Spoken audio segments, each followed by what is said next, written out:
that particular label that people had given me, it actually felt really overwhelming at one point. And I was so hung up on the what if it didn't work and not thinking about the what if it was fucking amazing though. So the fear response is elevated even more. And you're spiralling into And that, like, how do I ever overcome this? And it's such a good technique to deal with it. Hello, everyone. Hey! You've just discovered a new word. I was going to start with that, but yes, I have. I've learned a new word today. Go on, what is it? Normalcy.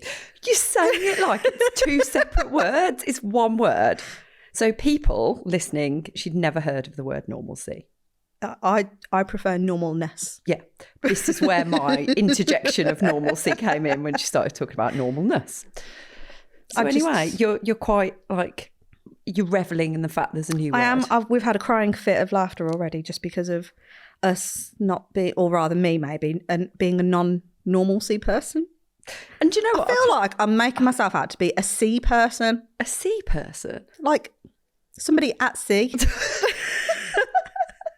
What? Like, are you a normal sea? No. And I can't even remember why we were saying you said normalness in the first place. Don't know. The normalness of life, that was what I was going with it. So this episode is about the normalcy of life. I feel like normalness sounds better. Okay.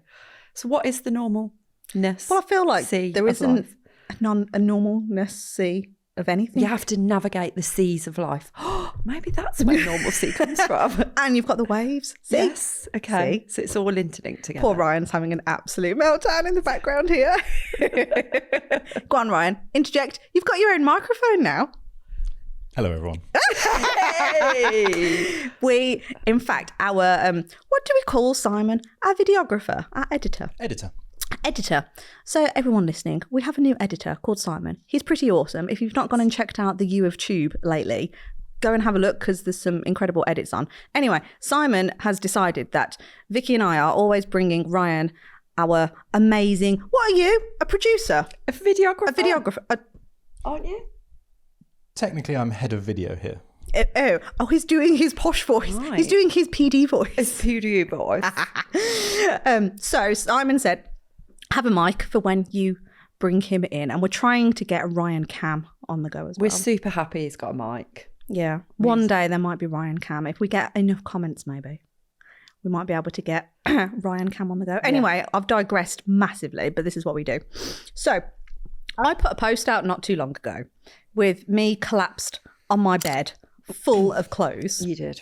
And so many people commented that going, oh my gosh, that's exactly my life as well. And I was talking to somebody the other day on a call. Somebody had reached out and said that they loved this podcast and that they could just really relate, but then they also felt overwhelmed because they were staring at a massive pile of clothes that still needed to be put away, and that was a priority. And I'm like, if it makes you feel any better, I've been sleeping on a slither of my bed for the last week because there's piles of clothes all on the other side. I feel like there's piles of clothes all over my house. Why are there so many clothes? I don't know. I've no idea. If I didn't have a husband, there wouldn't be anywhere near as many clothes. I feel like this, but then I'm stuck with 3 blokes in my house. Yeah, you've got no chance. No. You're always going to have small piles of clothes, bigger piles of clothes. It's all, yeah, you're never going to get rid of that, are you? We got in from the zoo yesterday and Hudson literally just took his top off and just threw it on the floor and walked off. I was like, awesome. Wow. Sign of things to come. Does this not belong anywhere? So for me, this is a very normal of like, I don't even know how to use it. It's weird. So we're just going to talk about piles of washing today. Is this where this is going? No, absolutely not. How often though do you feel like you've just got too many tabs open in your head or you're spinning too many plates? Yeah, it's a thing these days that people talk about tabs in their head. I don't feel like tabs ever used to be a thing. No, it didn't. I feel like it used to be a plate. Yeah, plate spinning and things like that. But tabs, yeah, I keep hearing people refer to it as tabs open. We've all got tabs open. We've all got plates to spin. Mm-hmm. What tabs have you got open at the moment? Oh, God, I don't know. There's that many tabs.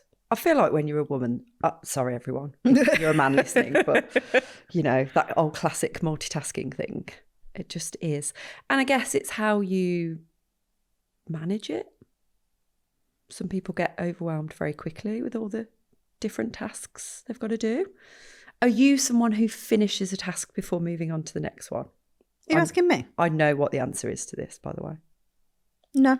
No. That is the straight answer. No. And is that a detrimental trait? I don't know, you know. I don't either. I feel like it can be sometimes. And I think this is where having that ability to hyper-focus can be helpful. But as with anything, there's like pros and cons of it all, isn't it? There's something satisfactory about following something all the way through and ticking it off, whether that's a physical tick or whether a mental tick. Something nice about that. But then on the other flip side of that, if you spend a long time on one task, you can then start worrying about all the other tasks that you haven't even started yet, and the list might just grow in your head. And it's that, I'm not going to use the word anxiety as such, but almost it can sort of start to feel a little bit like overwhelming, can't it? So it's how you personally deal with that, I suppose, isn't it? Yeah, I think for me, I think we've spoke about this before. Like I used to have this, I don't know if you call it like a nickname or how some people would refer to me, of being superhuman. And there was a period in my life, actually probably not too long ago, like I'd say within the last 2 years, that particular label that people had given me, persona, okay, it actually felt really overwhelming at one point. And I felt like I was almost failing because I couldn't live up to it, which was weird because that's been quite a common label I've had over the years. But for some reason, maybe it was just like the catalyst of everything we were doing in CBA. Like it grew phenomenally quick. There was just lots going on, wasn't there? Yeah. And I think it was just, I suddenly don't feel superhuman anymore because I feel like I'm failing, which for my personality is horrendous to feel like a failure. So I'm kind of in a period of my life again at the moment where I'm actually trying to get that label back, which sounds weird. Ooh. But I feel like it is a part of who I am. I feel like it is part of my identity. And if I'm being honest with myself, I think the last sort of like 10 months, I tried to move so far away from having that superhuman label and tried to just be, air quote, normalness, a normalness human being, that I felt like I lost who I was. I was like, I'm not busy. I'm not busy enough for me. Like you think, even within the last 2 years, I'd gone from having 3 businesses technically, because I had my own dog training business, then we merged, then we had CBA. I was at uni full time. I was forever navigating life as a mum with the 2 kids. My mum's diagnosis was pretty fresh at that time. I was navigating a whole other world of whatever's going on. Plus we're in a new phase of, because CBA grew like it did, like the challenges between me and Darren of just how do we keep that relationship going and on top of everything else. And I was so used to doing all of that stuff to then it suddenly felt like, I feel like everything's kind of under control. Like I'm dealing with navigating home-ed life now. The kids are a little bit older. Okay, we've had some ups and downs and I'm sure we'll get into it as we continue chatting on this. But there's been some ups and downs there, but I kind of know what to expect now. There's nothing totally scary that's happening there. Darren and I are really good. Like we've kind of gone through that rough patch, back to being Joe and Darren again. Mum, as shit as that whole situation still is, I feel like that's just a forever grief thing. And I've learned to compartmentalise it. And I mean, you'll see me, I'll have like my days where I'm a mess on the floor and then I'm like, okay, fine, we can put it back in the box because I have to. And we move on again. So I feel like everything became, and then uni got dropped and not dropped, I'd finished it.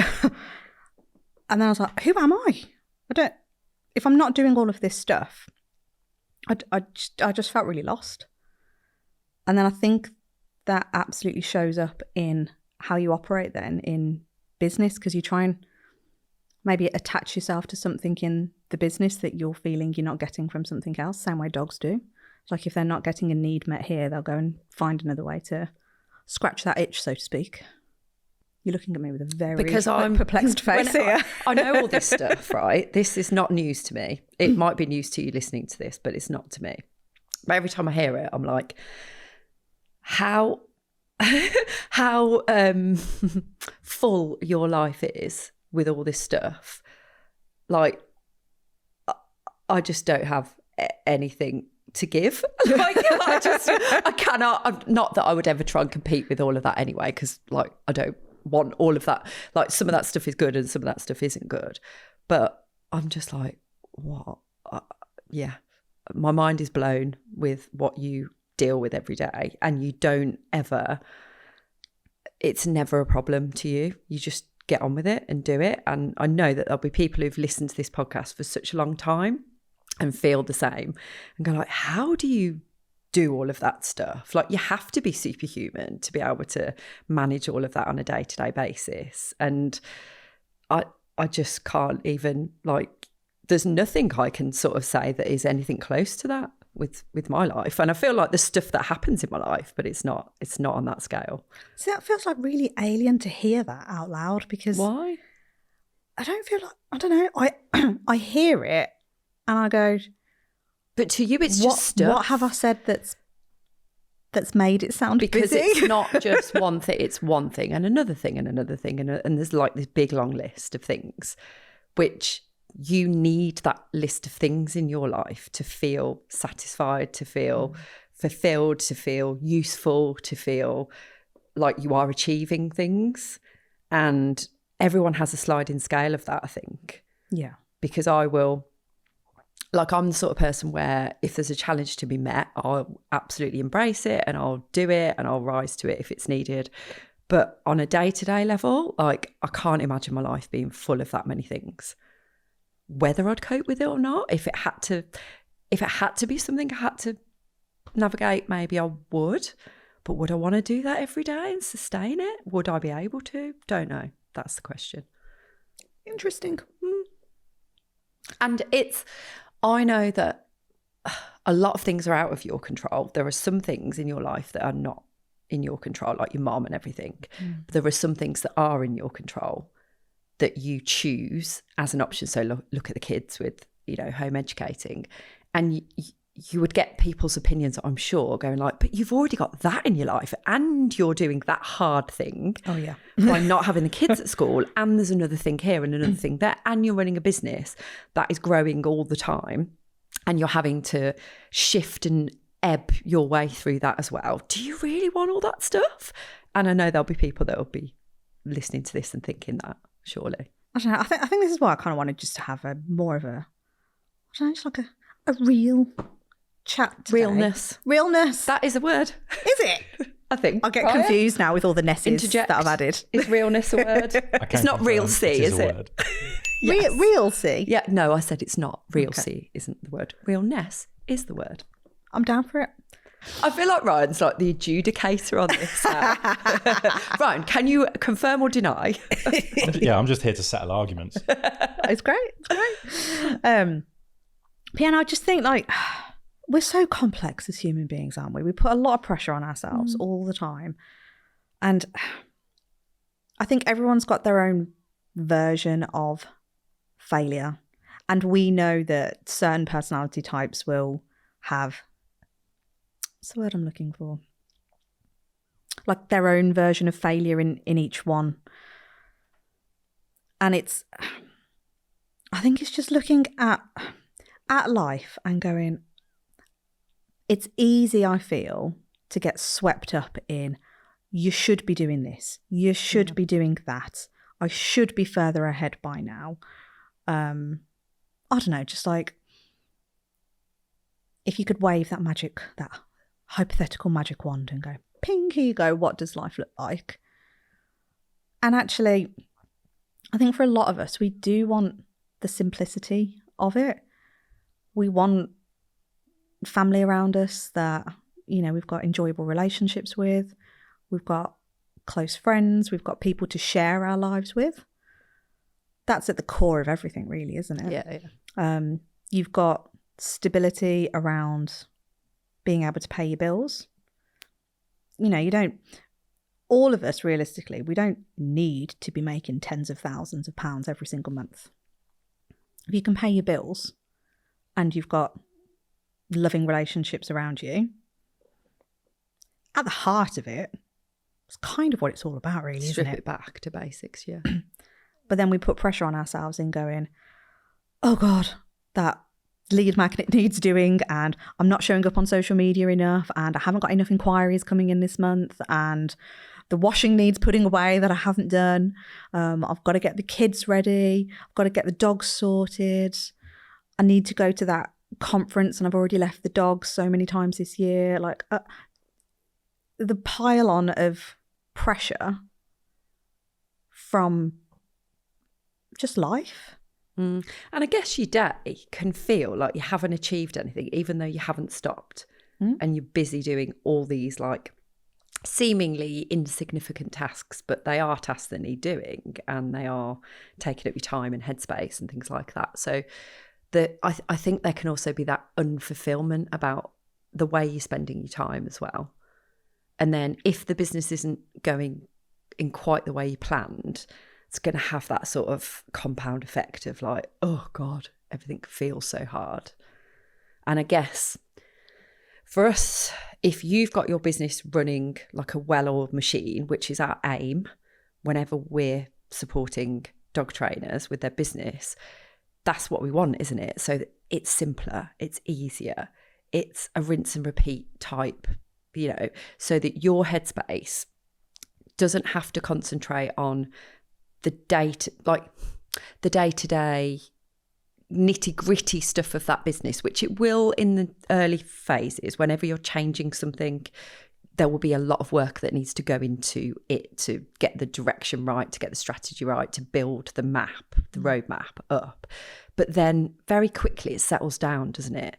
And you get that kind of feeling of like relief and space. And do you know what? I can just be a really fucking good support to these dog owners that need me. And, you know, at least if you've got that bit working really well, all the other shit you kind of can deal with. It's a little bit like dogs again, if we bring it back to that analogy of like, if they've got management techniques, if they've got ways that they can deal with these things, the bad things aren't as bad. You know, it's kind of just teaching new, like changing the neural pathways in your brain again, isn't it? Like you would with a dog. Yeah. So if you can ease something off, the rest potentially doesn't feel as bad. If that's a mess over here, the business, your life's a bit of a mess because your washing's everywhere and your husband doesn't put his fucking clothes away and your lodger's like there and all this stuff. Vicky's had a lodger for 6 months. I have had a lodger for 6 months. Yes. It was all fun in the beginning. But yeah, he's going soon. Which, you know. But that's got to have been like hard in itself, like just to navigate an extra adult in the house when you're used to it just being the two of you and the dogs. When the dog hates him, well, that's the other thing. So this is a friend, by the way, and it's not all bad. It's not bad at all. It's just, it is an additional layer of managing things, I suppose. So it's been a bit tricky with Pesto having this kind of aversion, and also just your life is a little bit encroached in, even though there is a lot of respect there. It's still like not the same. Well, I suppose you kind of like lose your safe space a little bit, don't you? Like your safe space becomes like your bedroom, and even in your case, that's not your safe space because he just walks in there. Yeah, and gets in the bed sometimes. I'm like, okay. But yeah, no, it's things like that where if this is all of a bit dishevelled, I was going to say, but I don't think that's the right word really, but that's a little bit out of kilter, and then the business is like massively out of kilter and the stress around that is there, it all just feels a bit shit, doesn't it? Hard to manage any of it. Yeah, it's that compound effect all the time, isn't it? So we were talking in the car on the way down about how your bucket can easily fill on just just even mundane things. Like you will more than likely hear me coughing throughout this episode because I've got an annoying cough that's not cough. There you go, I've shoved it in. And, you know, when you're a little bit tired as well and you're in a busy season and then, you know, just... I walked in the house yesterday after I'd been out all day and I was already feeling a bit like, oh God, I'm coming down with something. And I walked in and then the boys had left their bedroom door open, which is normally always closed. And Leica, bless her, the dog, walked in and did a sloppy shit all over the carpet. I've just got this image of Leica sauntering into the room going, this is a new toilet area today. Yeah. Just doing it I mean, like I feel sorry for her swag. because she's clearly gone, oh, I don't want to do this and I need a wee and there's nobody home, so I'll just go here. I'm like, oh, that was fun trying to clean that up. So again, like my bucket was a little bit full. The boys got not a very nice version of me because I was like, why did you leave the door open? It's like, I don't know. I was distracted by a toy. It's like, it's just one of those things, but we all do it. But life impacts everything. And I think a lot of us don't have the awareness, I'm going to say, to be able to deal with it. Like you and I have done a lot of work on ourselves over the last several years now. You know, we've invested in therapists essentially for ourselves. We've got our mentors that act as therapists. And we have people that are in our corner that are not our friends and family, looking at things externally and going like, hold on, like you're struggling with this here. Like, let's explore that. What's going on? Where does that come from? I can't tell you how valuable that is from someone who'd never had that before and thinking, don't need that. Like, I'm good. I'm okay. I'm in my own little bubble. Just like life is good. And then to have that now, that different perspective, brings you back down to earth with a fucking bump, doesn't it? Yeah, it's not pleasant sometimes. You're like, oh yeah, but my situation's different. Or this, you don't understand. It's like, no, it's people. It's humans. You're dealing with humans here. You are a human. And we're like, oh yes, we're the same. It's a bit like that saying, I know she's dead now, but the Queen shits. It's that, isn't it? It's like we're all people. Who's going with that then? We're all human beings. We're all on this, I don't care who you are or what you've done or what accolades you've got, we're all on this basic level together. And we all have fucked up brains that overthink and get overwhelmed with things and you just catastrophize. It doesn't matter who you are.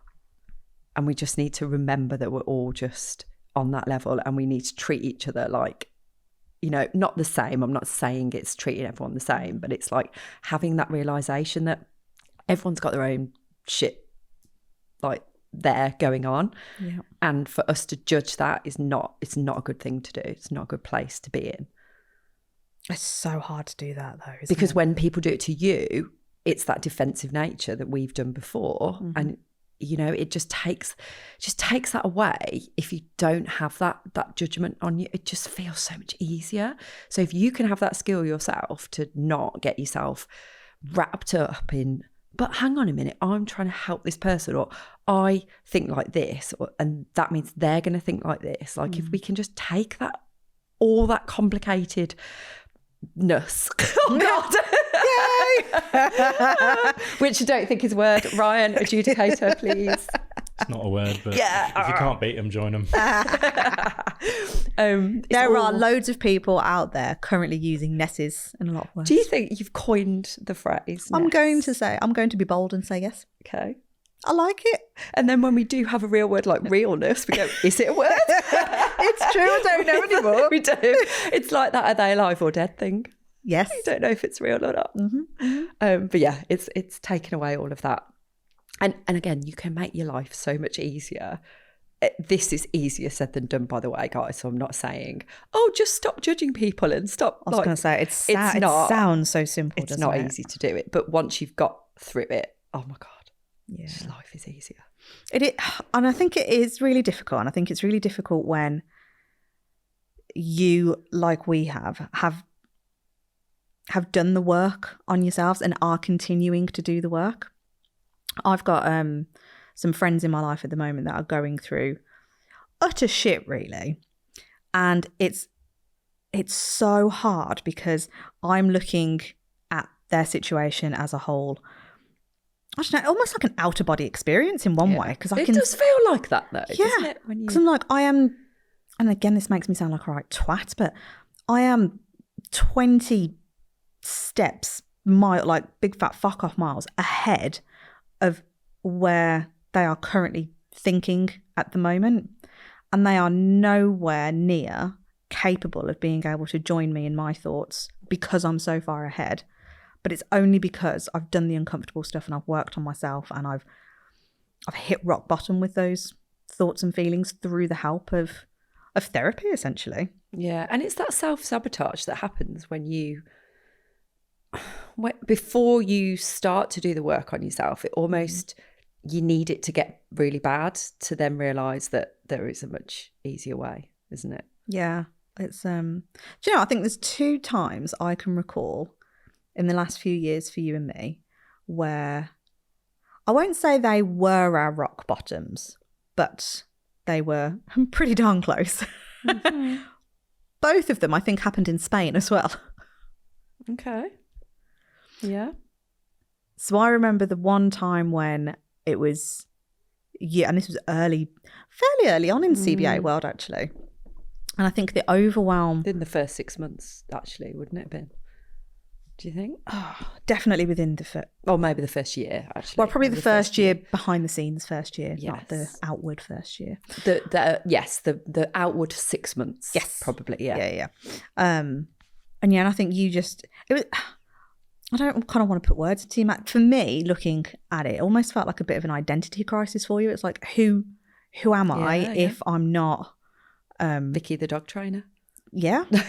But also Vicky... the wife? Well, yes. Like everything was kind of wrapped up in... Lots of labels that had been not ripped away from me, but I'd moved away gradually from and then gone, oh God, I feel like I'm a completely far removed person and it scared me. Mm-hmm. And I didn't embrace it at that time, did I? I was like the fear about it. Yeah, you were fighting it. I was, wasn't I? Yeah. I was fighting a lot of it, and then it caused a bit of problem at home and stuff like that. And then once I'd figured out, because I was trying to manage it in the wrong way, and once I'd figured out the right way, a way that worked for, everyone, that just, it meant I could transition a lot easier into that new. What was you actually going through at that time? Can you remember? No, not really. I do just remember trying to hold on desperately to these, like, if something's on like tiny little strings that are about to break, it was like that. Oh, I want to move away from it, but I'm really scared to move away from it fully. So I was trying to hold on desperately. Yeah. Because wasn't it the time when we were talking about merging the business, the dog training business as well? And I was really hesitant about it. We might have already done it at that point. I think that the one I'm remembering more, I think you'd moved into the business side of it. I say fairly easily. It wasn't, but it was as well. Like it was I embraced it. Yeah, I was like, it was a logical and an emotional sense around it all. I think it was the Gareth thing that was the hardest for you. Yeah, but also his thoughts and feelings around the business, because he was trying to protect the business, like he was trying to protect me through the business, and the business needed to move forward in that respect, and we were merging, or we just merged, but then his fear around, you could lose everything here, Vicky, and then that projected onto me, and I'd feel like that as well. And I think maybe if that hadn't been brought up, I wouldn't have probably tried to hang on to these things as much. Yeah. But it's that fear of, what if it doesn't work? What if I make this decision to move away from that and then it all blows up in my face? And I was so hung up on the what if it didn't work and not thinking about the what if it was fucking amazing though? What if it was the best decision I'd ever made? What if it opened so many more doors, which it ended up doing in lots of ways? And that was that fear. And so I think it was a bit of push and pull, wasn't it? It's hard not to think of the what ifs in a bad way, though. Yeah, even though you desperately, and I really try and do that now, but you default to the negative. We talk about that negativity a lot, don't we, on this? And it is just your protection, your fear response, your brain trying to keep you safe, isn't it? Yep. And again, once you understand that, you can almost pause and go, right, this is going to happen. Like my body, my brain is going to try and protect me. I'm aware of it and I'm going to acknowledge it and have a little moment and then go, thank you very much, but I don't need that at the moment. Ooh. Imagine being able to do that. Yeah. But you almost subliminally can do it. I feel like you can do that. You just need to stop. It's the awareness and the skills again. Yeah. Because actually, I would say this is something we talk quite a lot about with clients and Get Shit Done as well. Yeah. Because it's that whole thought process of that if someone is going to invest in you for you to be able to go and support them with their dog, then their fear responses are going to kick in as well. So the client's fear response is going to kick in. What if this doesn't work? Yeah. What if I give you, even if it's £300, what if I give you £300 and it doesn't work? So therefore, I'll ask for things like what can you guarantee? And then, of course, we as force-free folk go, can't guarantee anything because it's behaviour. So the fear response is elevated even more. And you're spiralling into And that, like, how do I ever overcome this? Yep. So now we've got two people in fear, the client going, I don't feel confident now that if I invest, I'm going to get an outcome. And then from the professional side of it, that business owner, i.e. you and me, us, we're then going, oh God, my fear response is now activated that they think it's too much money. They think this, they think that. I'm not good enough. What if I fail them? What if I don't do what they hope I'm going to do? Mm-hmm. All of that stuff comes into play. All because of not having the skill set that you've just articulated of being able to have a conversation with fear and go, thank you for bringing that to my attention. I don't need it right now. And it's such a good technique to deal with it. Mm-hmm. And don't you think it's the ability to just have space and stop and think and breathe and just like understand what's happening inside of your nervous system? And once you understand that, you can then go like, I can make the decision either way. So even if you go with the fear, let's say, it should be a very considered decision and one where you've weighed up like both and gone, actually in this case, I'm not going to give a specific example here, but there will be some times where you go, actually, that might be a bit of a, maybe not a rash decision, but it may not be right now. And we need to just kind of let that go a little bit. So you might kind of move towards the fear. But as long as you've done it in a way where you've properly assessed it, then it's fine, isn't it? It's you panic decisions, going back to the safety because that's what's comfortable, not necessarily what's right for that situation. Does that make sense? Yeah. So it's like the default is happening and being pulled in that direction because that's just the path that you know so well. This is actually... Even if that path is already uncomfortable. Is uncomfortable anyway. Yeah, that's the thing. Whereas if this is okay, right. Yeah, I'd like to do that one day. Doesn't feel quite right now, but I can feel it a little bit and I can go back to it. Maybe I can revisit that situation when I feel a little bit readier for it. Or you just go like, no, I'm not going to go back to that safe space that I've always gone to because it doesn't serve me, doesn't move me forward. I stay stuck. Nothing good happens. But it's your ability to make that decision in a really balanced way. Do you know what I mean? Does that make sense? Yeah. It's, do you know, the more we're talking about this, and kind of taking it back to that point I was saying earlier, like most of us at the core, it is that simple life, isn't it? It's just like love, connection, and that safety. That's all really any of us are looking for. And when you look at it through that lens, and then you look at the life you have created for yourself, I suppose it's, can you zoom out and go, how far detached have I made it from that core bit?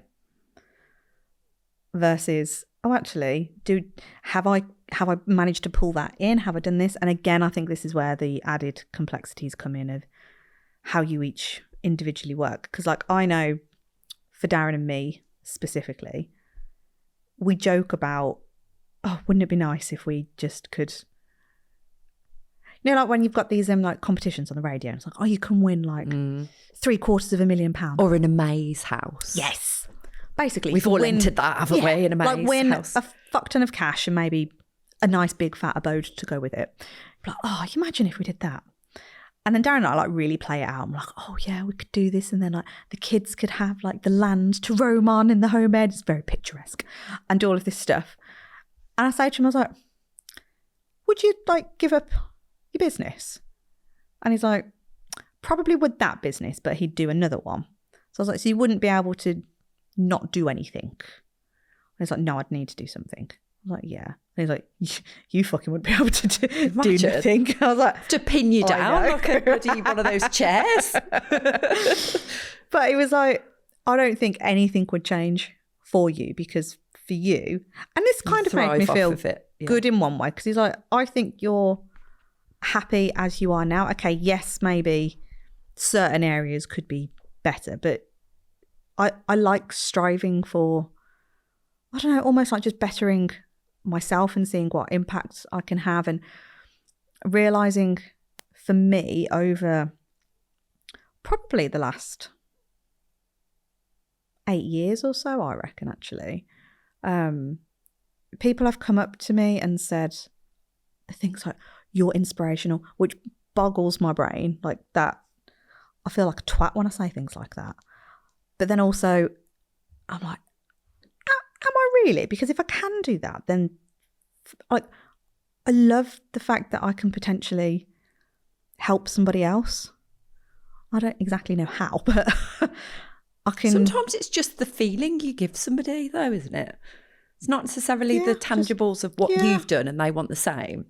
It's that you've thrown yourself into it. You've done the thing that was probably against the tide, you know. Probably. The hard lie. It's the hard thing to do. And you've done it and you've risked it and it's paid off. And they kind of go, well, if it worked for her, maybe what I want to do will work then. So I think sometimes it's just that emotional connection to your story, you know? Yeah, maybe. I have no idea. It's still, honestly, like, I don't understand it, but I love it that I feel like that's kind of my own purpose in life. And I think that's what I enjoy striving towards every day and going, do you know what, if I have to set my alarm at 3 a.m. in the morning to be able to get up and do something to better this, and I can still be there for my kids and I can still be there to help, then it's a small price to pay. Yeah, definitely. And actually, something I was thinking about when you were talking, you know, you mentioned the rock bottom times. There's been, and we're not going to lie about this, there's been times where I think I definitely have, and I think you have as well, alluded to the fact that, Jesus Christ, it'd be easier if we just went back to being dog trainers. Oh, God, yeah. And then, again, what we were saying about that ability to pause and reflect and think, I've taken myself there. I've done it and gone, let's say we stopped CBA now and I went back to being a dog trainer. How would it make me feel? How would my life look like? How would I feel knowing I'd done what I've done with CBA and then going back to being a dog trainer? And I know straight away, I'm like, there's no way. There's no way. And again, it's not because dog training's not good enough for me. It's everything I've done where I gave up the dog walking and I said, I knew there was more for me. Mm-hmm. And it doesn't belittle that service, and that service served me well for a long time, even though people took it out of context and made out like I didn't care about it. And that TikTok video really affected you, hasn't it? But then I would almost kind of look at this conversation in the same way as that, to go like, I could easily just go and do dog training again, slip back into that and have a really thriving business like I did before. And my life was a lot easier back then. And I'd go, oh yeah, but there's just so much more that I could be doing here. And look at the impact that I get to have now, which is like 10x, 100x probably from that time. And when you've had that, I think I'd really struggle to not have it now. You know, and again, it's that decision to make of going, do you want the easy life, the easy path, which you can absolutely have, or do you want the kind of uphill struggle that you know there's going to be amazing things if you take that path? Well, I think we've all chosen the uphill struggle because we decided to go and create a business and not do paid employment. That is very true. Even if you're doing part-time employment, you've still chosen that uphill And struggle. even if you're listening to this and you haven't started the business yet, but you're thinking about doing it, it's still there. Yep. That spark is there, that ability to go, oh, I reckon I could make this work. It's there. So you've got it as well, even if you sat there thinking, I haven't even done it yet. And this is the bit we love. And I don't know, I just love talking about all of it because I think it's this is the crazy normal, air quote normal, whatever you want to call it. This is the crazy life that we're all in, and life will continue to life. There is shit around every single corner. You never know if it's going to turn up today, tomorrow, or in several months' time. There's different versions of it for everyone. The washing is still all over the house. I've got ridiculous amount of, I reckon I've got over 1,000 of those bloody little metal cars all in the house because the boys keep buying a Hot Wheels car every time they go out. Do you nearly break your neck on them as well? Yes. Left all over the floor. Oh my God, it's like a death trap. Even the dog went skating the other day. But you know what I mean, like, But you can either fight that or you can just ride with literally ride with it. Like, what are those trainers called where you can pop like the wheelies? Heelys. Like, what's his name on Gavin and Stacey? Yes. Like, his sister had them, didn't she? Rudy. Yes.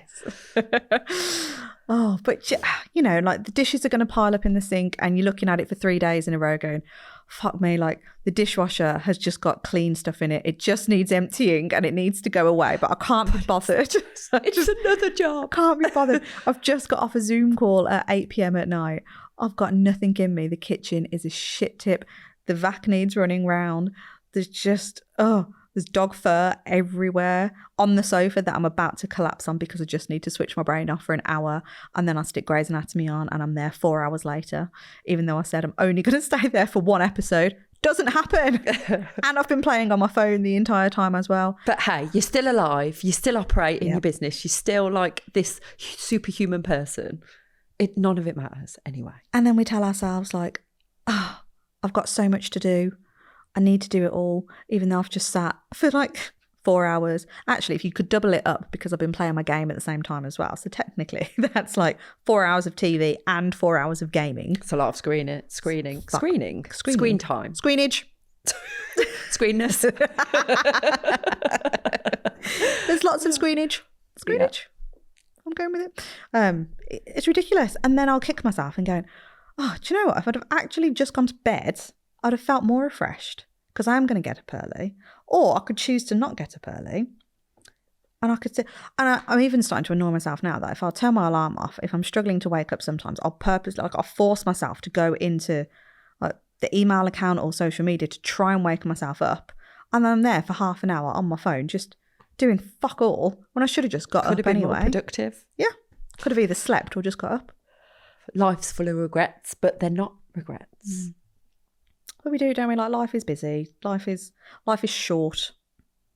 So actually spend it with people you love. Spend it with people that are going to encourage you to be the best version of yourself, because there are enough stuff out there that will make you feel like you're inadequate all the time.